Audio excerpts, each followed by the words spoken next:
আছেন। ওষুধটির নাম হচ্ছে ইজি লাইফ। এটি একটি 10 mg ট্যাবলেট জাতীয় ঔষধ। আর এই ওষুধটির উপাদানের মধ্যে রয়েছে সোডিয়াম পিকোসালফেট।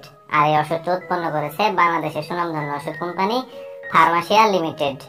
তো ওষুধটির কার্যকারিতা বলতে গেলে পুরাতন ও দীর্ঘস্থায়ী কোষ্ঠকাঠিন্য দূর করতে ওষুধটিকে ব্যবহার করা হয়। যে কোনো কারণে সৃষ্টি সকল প্রকার কোষ্ঠকাঠিন্য প্রতিরোধে ওষুধটিকে ব্যবহার করা হয়। পাশাপাশি সার্জারি, প্রসবকালীন সময় ও রেডিওলজিক্যাল পরীক্ষার পূর্বে পেট পরিষ্কার করতে ওষুধটি নির্দেশিত। আমি যদি এক কথায় বলতে যাই তাহলে এভাবে বলা যেতে পারে যে কোনো ধরনের কোষ্ঠকাঠিন্য দূর করতে মূলত ইজি লাইফ এই ট্যাবলেটটি নির্দেশিত। এখন আসুন যে ইজি লাইফ এই ট্যাবলেটটির আসলে সেবন বিধি কি সেটি নিয়ে আলোচনা করা যাক। তো ওষুধটি সেবন বিধি বলতে গেলে বিশেষ করে যারা প্রাপ্তবয়স্ক তাদের ক্ষেত্রে 10 mg একটি করে ইজি লাইফ ট্যাবলেট প্রতিদিন একবার খেতে হবে এবং রাত্রে খেতে হবে।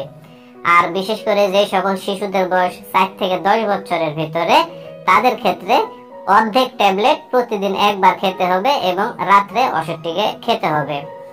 আর ইজি লাইফ এই ট্যাবলেটটির পার্শ্ব প্রতিক্রিয়ার কথা যদি বলতে যাই তাহলে বমি হতে পারে, বমি বমি ভাব হতে পারে, মাথা ব্যথা হতে পারে ইত্যাদি। তো সাধারণত এগুলোই হচ্ছে ইজি লাইফ এই ট্যাবলেটটির পার্শ্ব প্রতিক্রিয়া।